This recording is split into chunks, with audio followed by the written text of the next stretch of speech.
Dobre.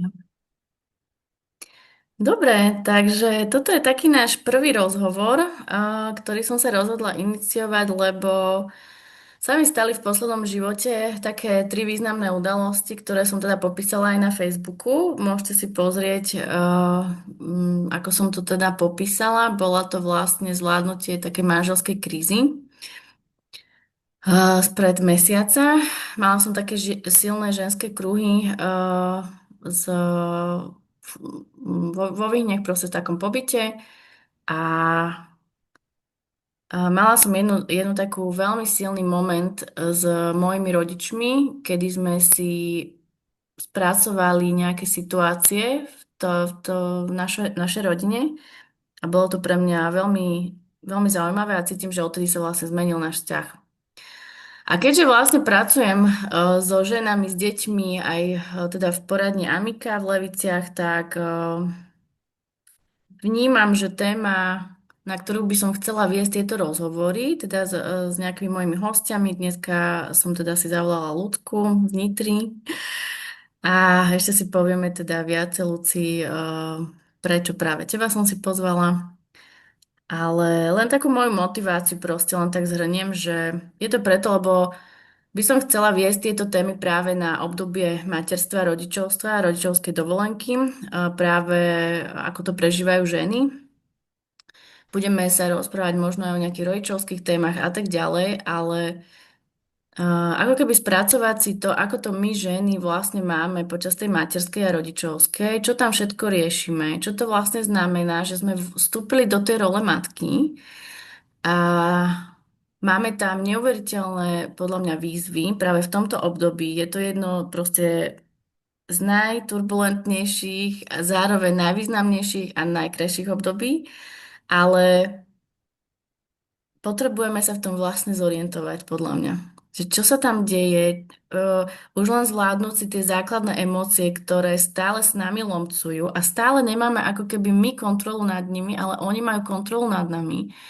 A ako keby už aspoň tieto emócie by sme mohli naučiť sa proste nejako vedieť spracovať alebo len sa zorientovať. Až potom príde to, že čo vlastne s tými teda robiť.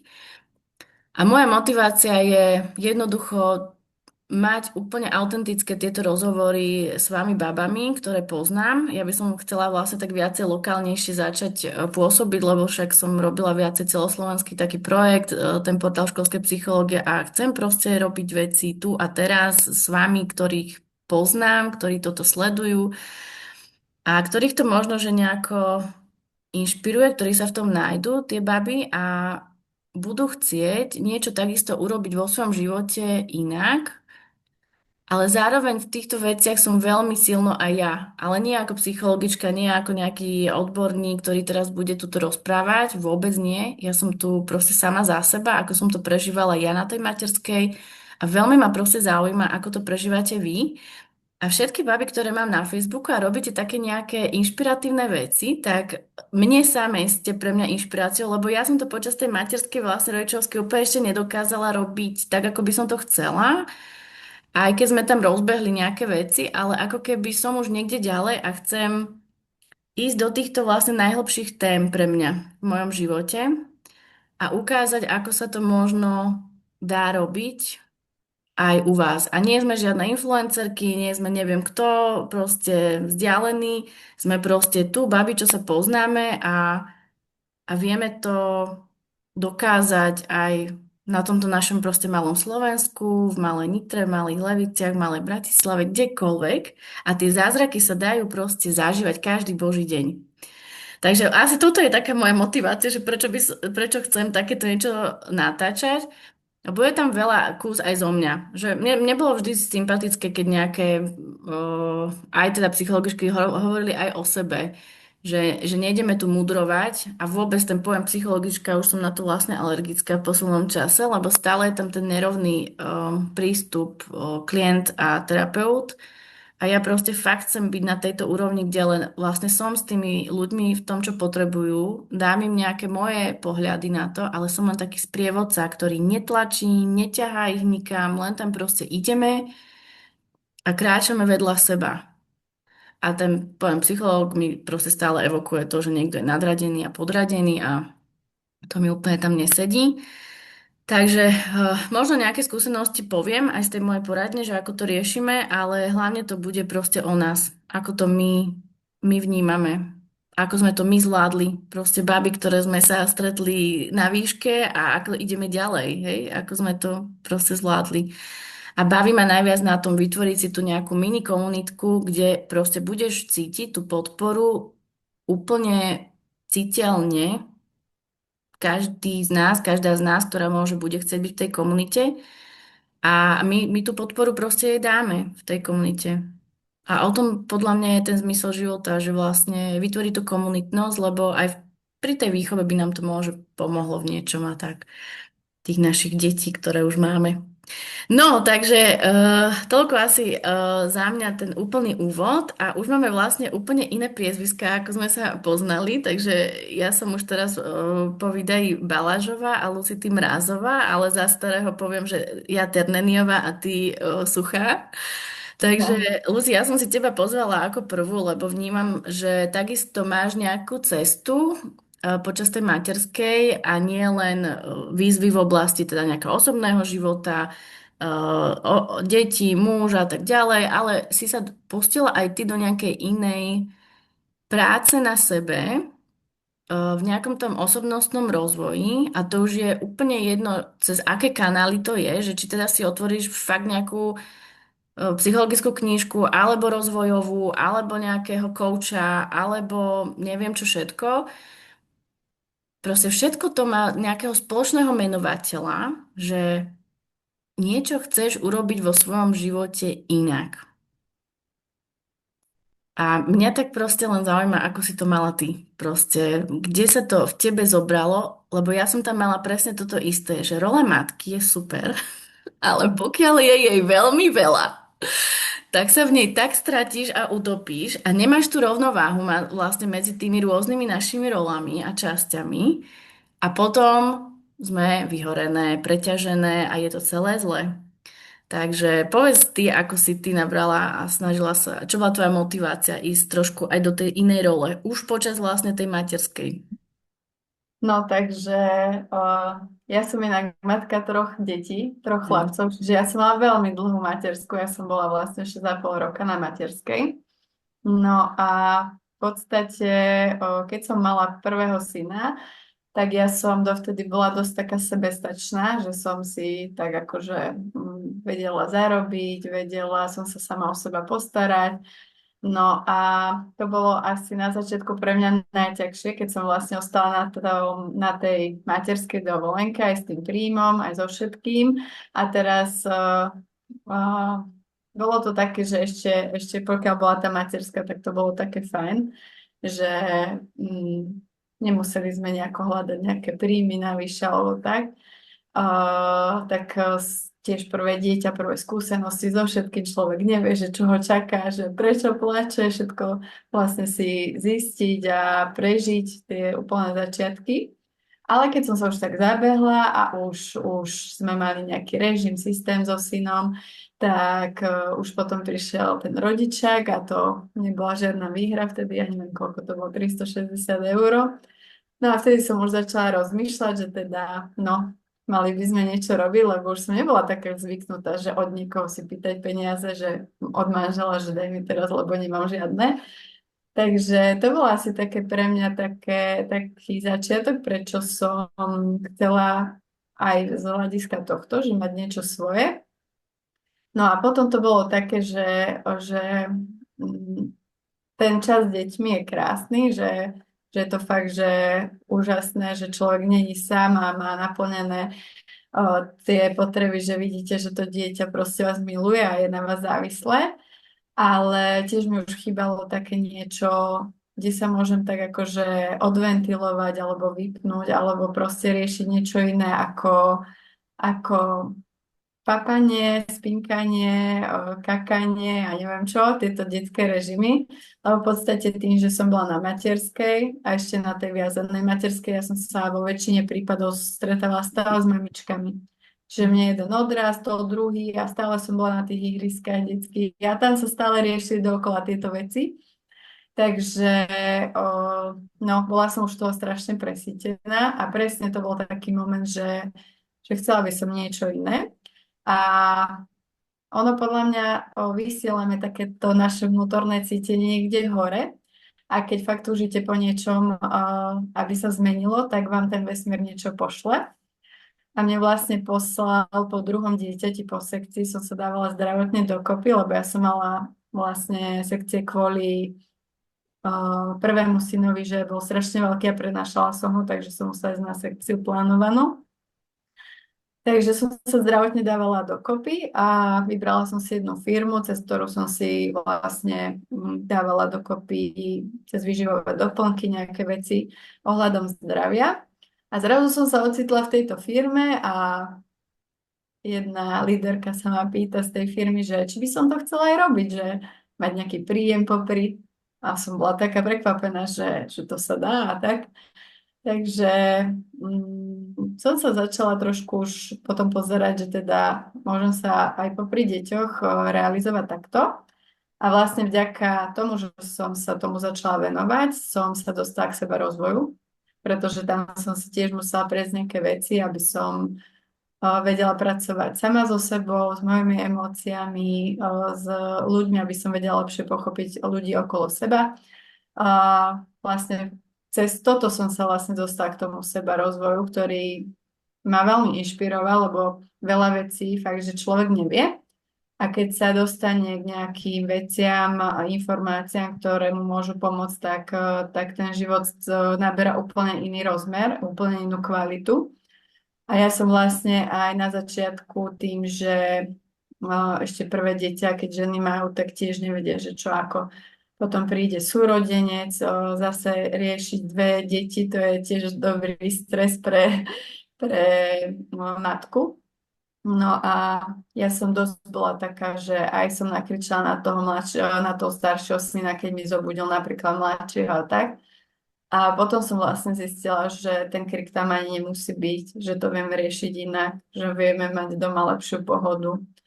Tiež v rámci komunikácie aj s manželom je to akože aj pre manžela podľa mňa náročné.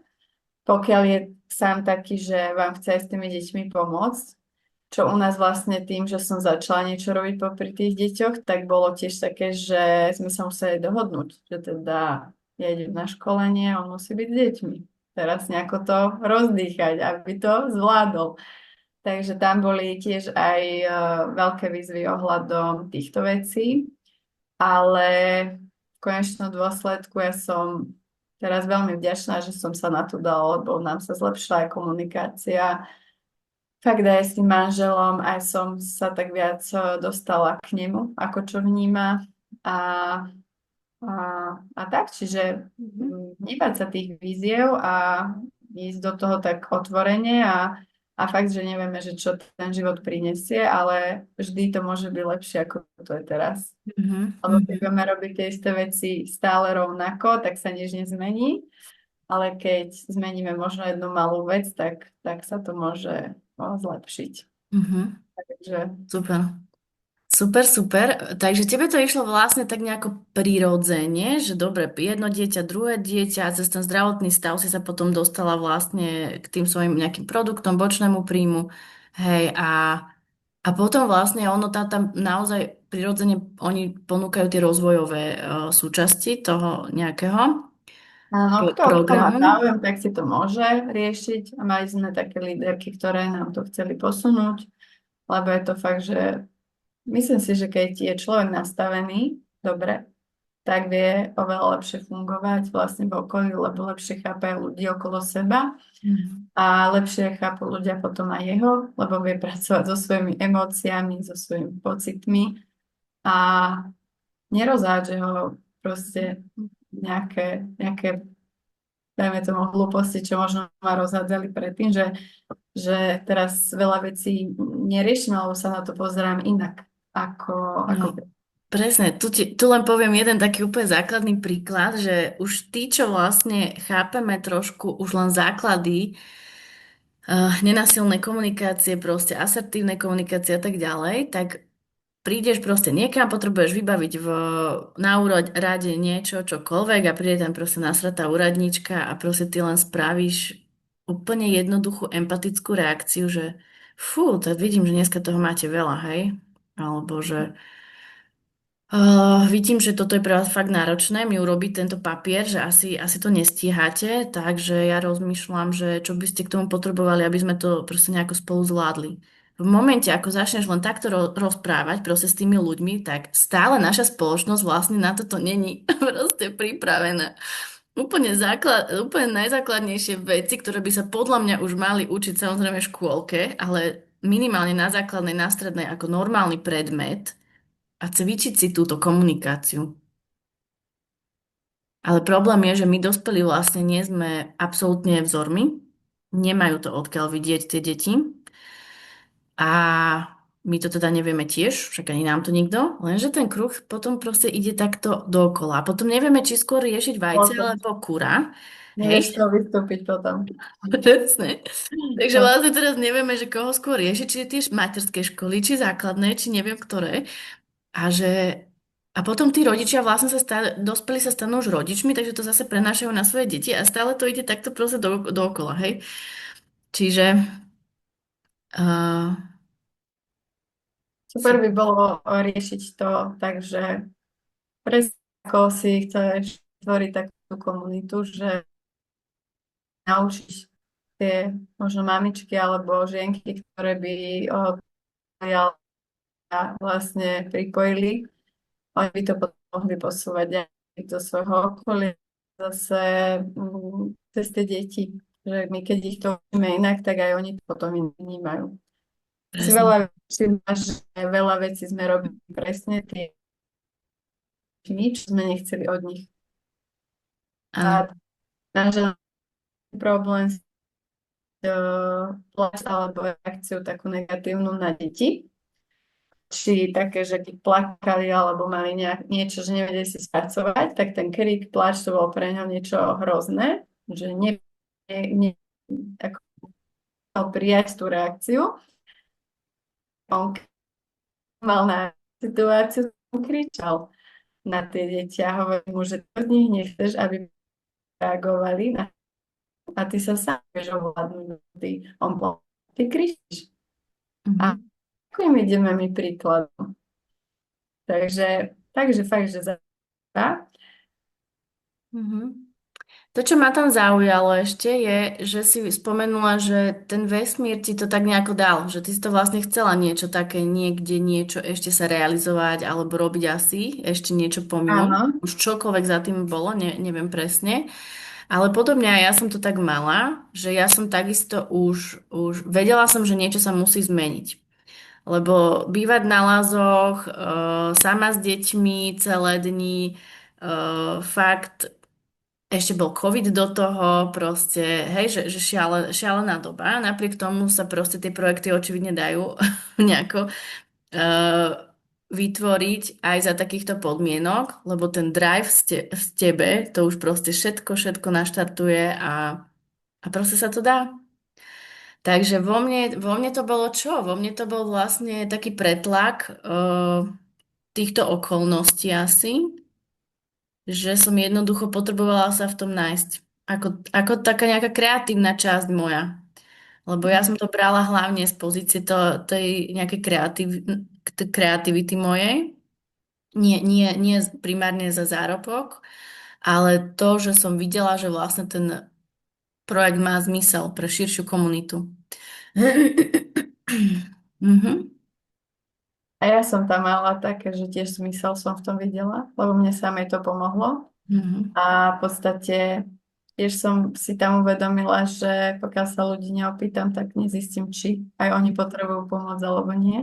mhm, To bolo také akože na začiatku také fakt, že najťažšie, že osloviť tých ľudí alebo proste mhm, sa nejako s nimi spojiť a normálne sa ich vedieť opýtať. mhm, Lebo častokrát máme v hlave také tie naše predsudky a myslíme si, že tento povie, čo si o mne pomyslí, že to sú také veľakrát bloky, mhm, kvôli čomu veľa vecí nechceme ani skúsiť. Mhm. Možno aj doma, že čo si kto pomyslí, aj manžel a tak, že veľakrát som mala tiež takú obavu, že bože, jak mu to poviem, že chcem ísť na víkend niekde na školenie, ale no, ten Áno. rodič, čo v podstate chodí do tej práce, že nie je s tými deťmi 24/7, tak má tú psychohygienu v tej robote, lebo tam si proste od tých detí oddychne. Mhm. Robí Mhm. proste úplne iné veci, nemusí riešiť tieto všetky škreučania, brešťania a tie emočné veci ohľadom detí, čo je Mhm. podľa mňa oveľa náročnejšie ako hociaké zamestnanie. Takže Tak tu sme vlastne pri ďalšej takej téme, že ako to tí naši chlapi zvládli, keď sme my chceli ísť na tie rôzne kurzy a tak ďalej. A áno, tam to býva veľký kameň úrazu v tých manželstvách a partnerstvách, že ako to, prečo ty chceš ísť niekam, veď ty si matka, veď ty máš tu byť s tými deťmi, nie? Ako si môžeš dovoliť ísť na 3 dní proste, alebo na 2 dní niekam na nejaký výcvik? No bože, no to nie. To si taká krkavčia matka, že to proste neexistuje.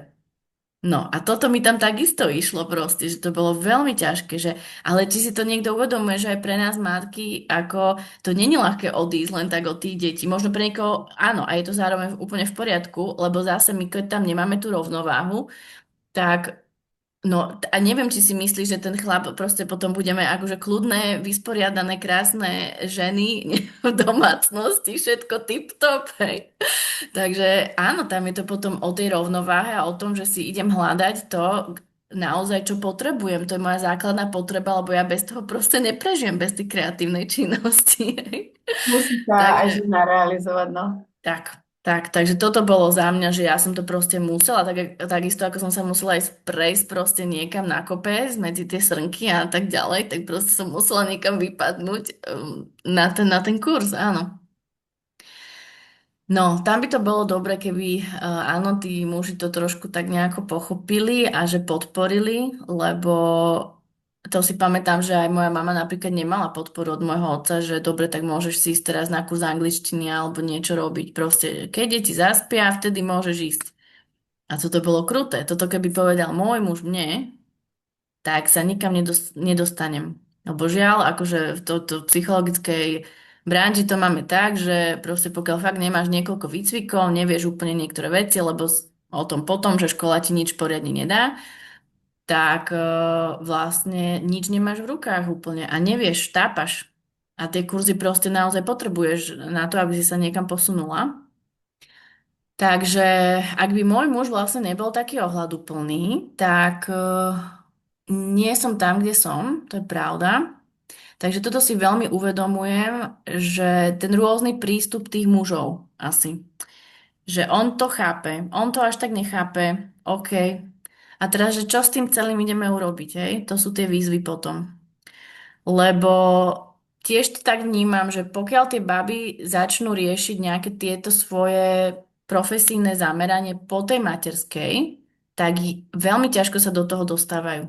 Že ako keby je super, že už idú tak ako kontinuálne, že nie zase príliš, dobre, venujme sa aj deťom, ale stále tam niekde mám tú otázku toho, čo idem vlastne robiť v tom živote. Nie pre prachy, nie pre to, lebo toto som robila, ale že čo idem vlastne robiť, preto aby ma to bavilo, to je moje životné poslanie.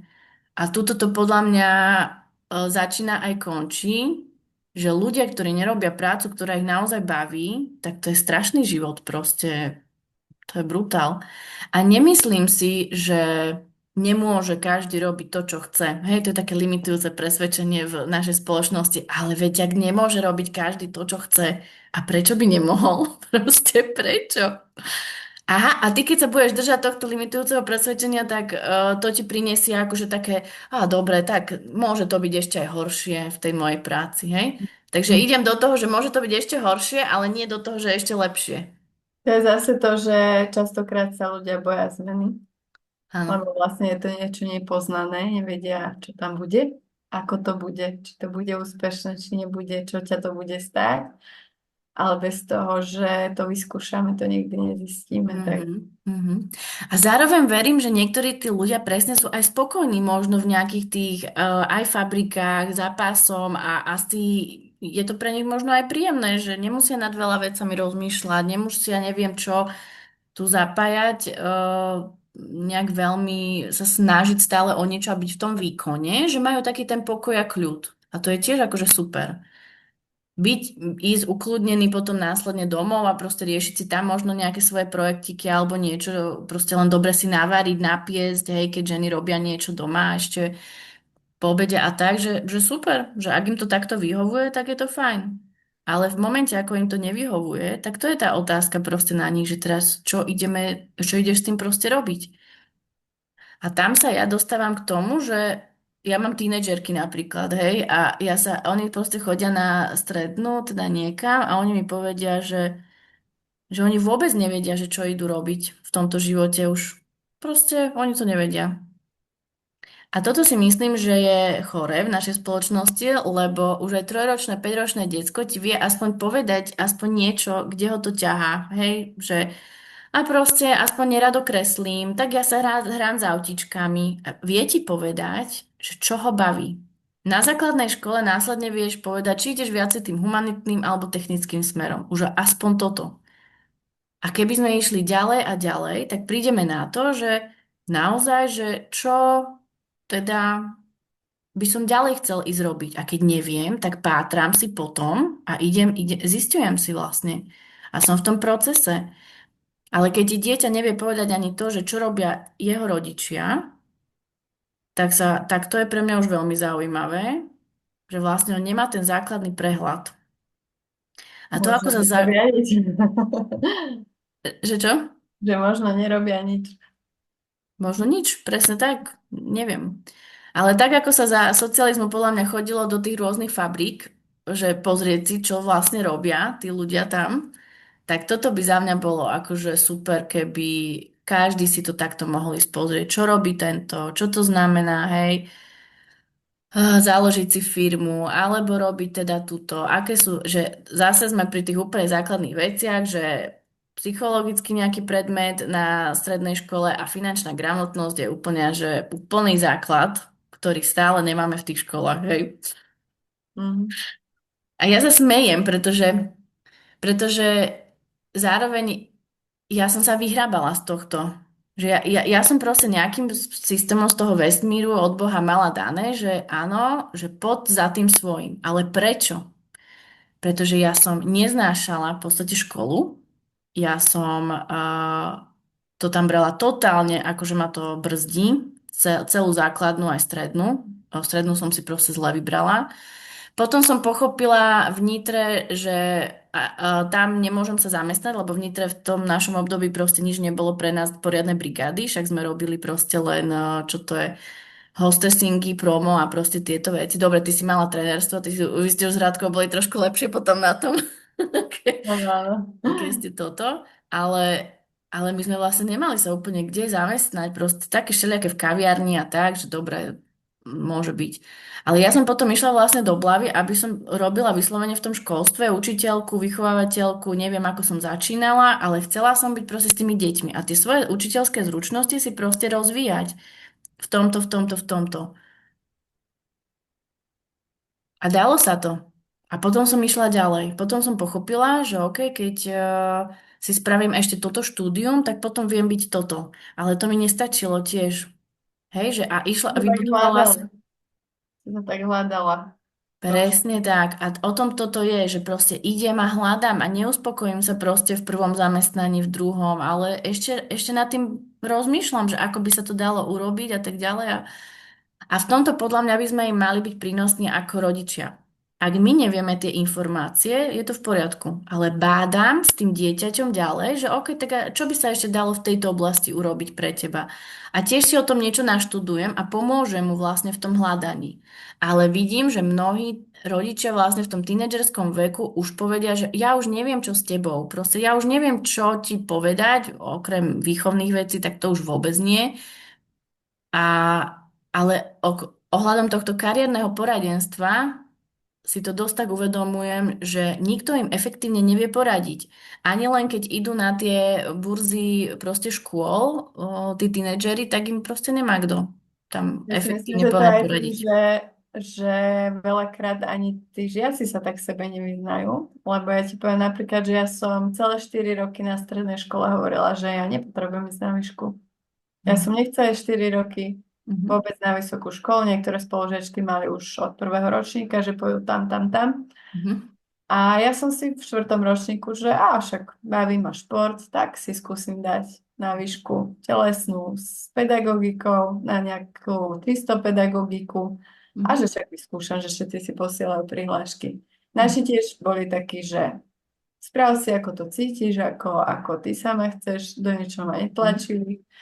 A nakoniec sme ho zobrali aj na pedagogickú do Trnavy, aj na športovú s pedagogikou, tak som nakoniec išla vlastne do Nitry. Mhm. Ale to bola tiež taká náhoda, že som to nemala premyslené, že tam potrebujem ísť, ale som si taktiež, že pedagogika ma baví, to som mala strednú, telesná, šport ma baví, to bude fajn. No a nakoniec to Mhm. sa úplne tým smerom vydala a som za to doteraz vďačná, takže Super, hej. no, že hm.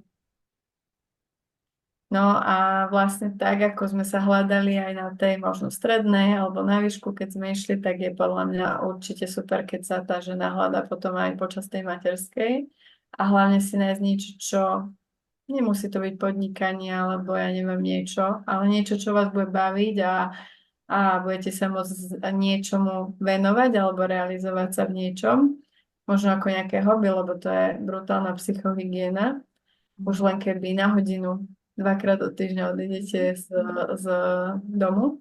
Ja som tak chodila vlastne na tréningy plavecké do mojej plaveckej prípravky Mhm. a ja som sa domov na tie deti ešte viac tešila, keď som stade išla a deti sa ešte viac na mňa tešili.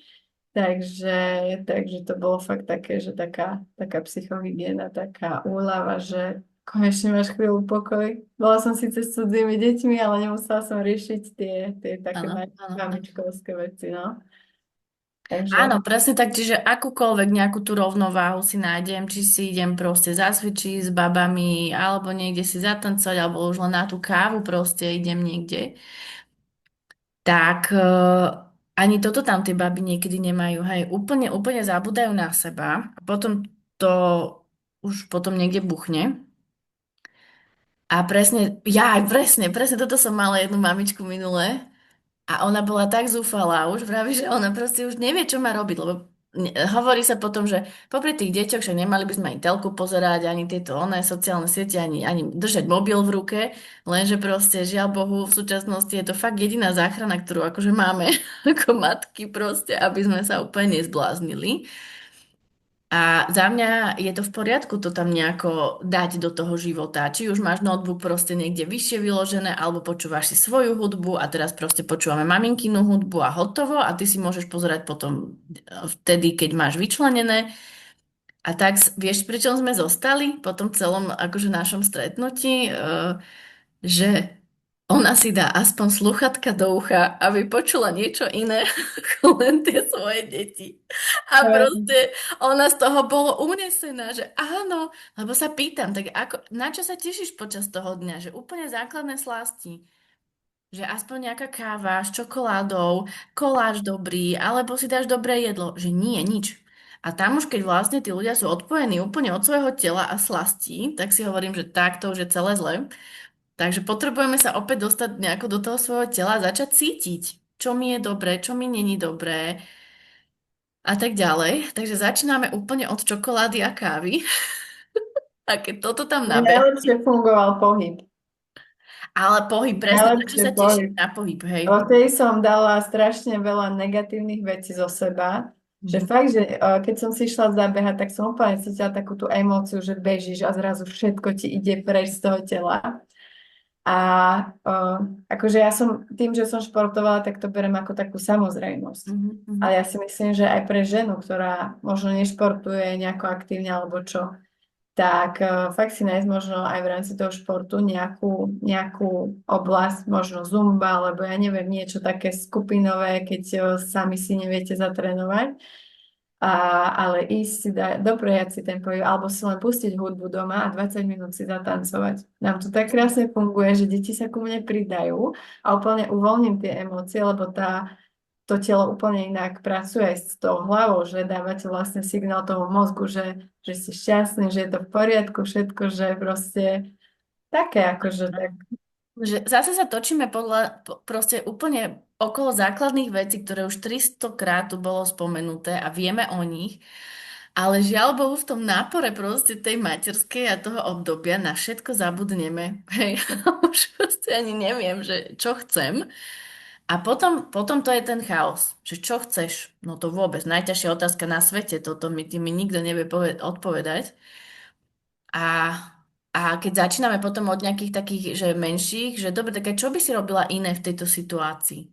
A keď už viem, že tam je veľa neviem, tak pravá hemisféra úplne odpojená, proste nevie nájsť tie kreatívne zmýšľanie, nové riešenia, nové zaujímavé, hej, proste nápady. A je to tam úplne zablokované a už len ide ľavo hemisferálne proste.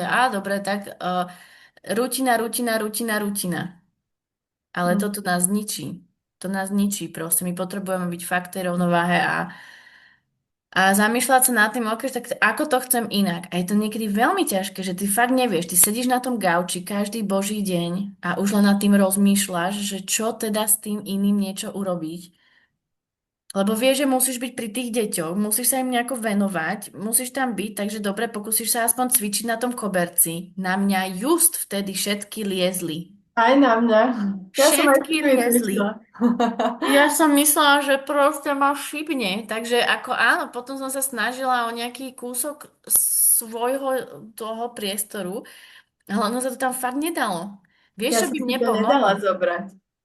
Ja som si to povedala, že aj s deťmi, aj keď na mne vysia, ja si to proste odcvičím a budem teda s nimi cvičiť a proste som si to nedala Tak, zobrať, lebo by tak, som sa zbláznila. presne. A čo by mne vtedy pomohlo, keby mi povedala aj ty aspoň jedna babka nejaká, čo to už prežili, tie materské, by mi povedali, že Lucia, toto nebude trvať na veky. Toto je len teraz. Ty to zvládneš. Proste túto jednu zázračnú vetu, keby mne tam niekto povedal. A povie mi, lebo my sme to nevideli, zase nežijeme v tých komunitách, v tých viacgeneračných domoch, čo sú postavené, ale nikto tam nežije viacgeneračne, ako ktorý samozrejme, ale ja som nevidela nejakú moju tetu alebo moju nejakú sestru nemám, ale keby som mala a videla by som, že ako to ona zvládla, tak by som vedela, že aj ja to v podstate zvládnem podobne. A nemáme tam tieto vzory, tie zdravé vzory proste nemáme. A my potom sme v tom úplne, táto naša generácia stratené, lebo my nevieme, kedy to má koniec, ako to bude pokračovať, čo bude nasledovať potom a potom a potom.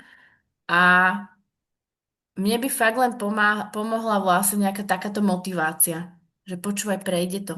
Fakt to prejde, nebude to trvať do nekonečna. Ja keď som už odpočítavala dni, tak moja svokra mi len vtedy povedala, že no, ľudská, ale veď to je hrozné, čo robíš. Však veď za chvíľu zomrieme takýmto tempom. Mne to je jedno, proste, nech to už prestane. Proste to bolo to proste náročné. Hmm. No. Dobre, takže takýto sme dali, neviem koľko, môže to mať presne 20 minút, niekedy pol hodinu, niekedy hodinu, ako nemusí to mať nejaké svoje pravidlá, ale takýto prvý nejaký nástrel som chcela dať von, že toto sú tie veci, ktorými sme si prešli my, ktoré riešime dennodenne s babami, kamoškami a tak ďalej a babi proste poďme sa nejako podporiť navzájom a nebuďme na to sami.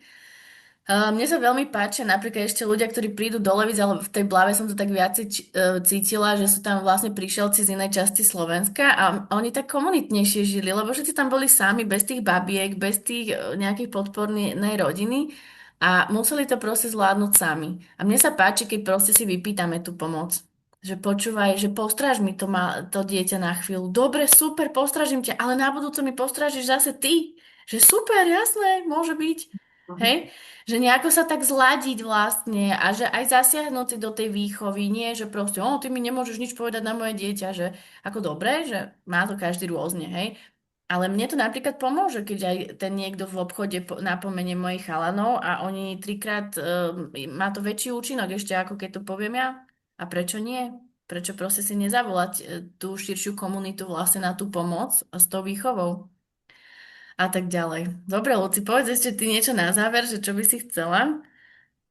No, ja som rada, že niečo takéto si spustila a dúfam, že sa to bude žienkam páčiť a pridajú sa aj ďalšie a možno ešte otvoríme ďalšie zaujímavé témy. Hej, super, že aj taký V viacej ľudí oblasti, tu môže byť na tom podcaste, že? či už v oblasti rodičovstva, alebo možno aj toho sebarozvoja, alebo neviem celkovo to ich partnerských vecí, možno s tými manželmi, ako Mhm. lepšie pracovať, takže je tam toho dosť, čo Dosť. sa poriešiť, takže ak Super. sa to žienkam páči, tak môžeme niečo ešte Dobre, dobre. vymyslieť spolu. Super, moja. Ďakujem ti krásne, pekný deň a utekáme po deti, že? No, áno, Dobre, moja. áno. Čau zatiaľ, ahoj. Ahoj.